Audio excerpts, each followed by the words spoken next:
DJ अमृत करम जो खोटा कहना, करम जो खोटा कहना, बाबला मारे बेटा करम जो खोटा कहना,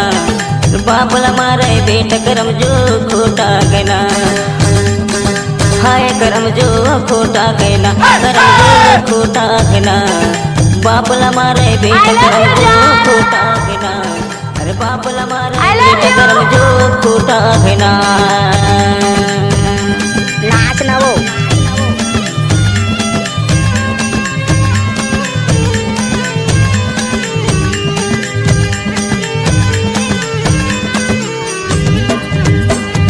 डीजे अमृत नीचे टोला वाली कैठन लग गए रुपया, 9-10 महीना गर्भ के रक्षा में कैठन लग गए रुपया, तेरा तन मिलने से पोसे जन्म दवैया करम जो खोटा गया, बापला मारे बेटा करम जो खोटा गया, अरे बापला मारे बेटा करम जो खोटा गया।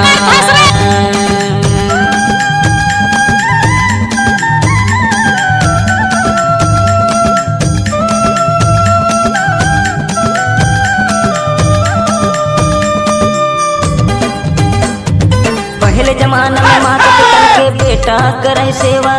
पहले जमाना में माता पिता के बेटा करे सेवा,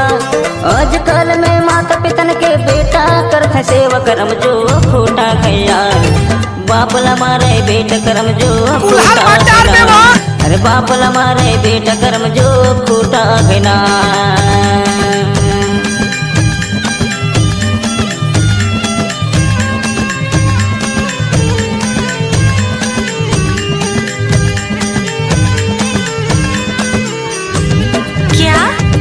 लाज शर्म तो बिल्कुल नहीं है सामने दारू पीत है,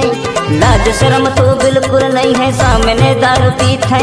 कछु कहे मैं माता पिता संग लड़ेला भिड़ जात है करम जो खोटा गया, बापला मारे बेटा करम जो खोटा गया, अरे बापला मारे बेटा करम जो खोटा गया।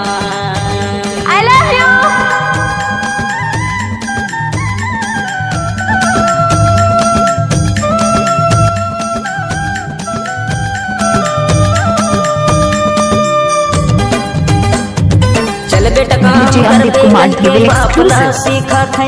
चल बेटा काम कर बे कह के बापला सीखा थे, दिमाग खराब मत कर कह के बाप संग गुर्रा थे करम जो खोटा गया, बापला मारे बेटा करम जो खोटा गया, अरे बापला मारे बेटा करम जो खोटा गया। डीजे अमृत कुमार ढोल एक्सक्लूसिव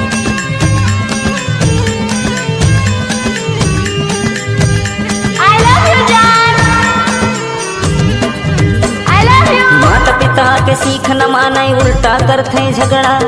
माता पिता के सीख न माने उल्टा करते झगड़ा, बेटा के आँखी जब न दिखते ज्ञान बिना है अंधर करम जो खोटा गया, बापला मारे बेटा करम जो खोटा गया, बापला मारे बेटा करम जो खोटा गया। हाय रे हाय करम जो खोटा गया, बापला मारे बेटा करम जो खोटा गया, अरे बापला मारे बेटा करम जो खोटा गया, अरे बापला मारे बेटा करम जो खोटा गया, अरे बापला मारे बेटा करम जो डीजे अमृत नीचे टोला वाली।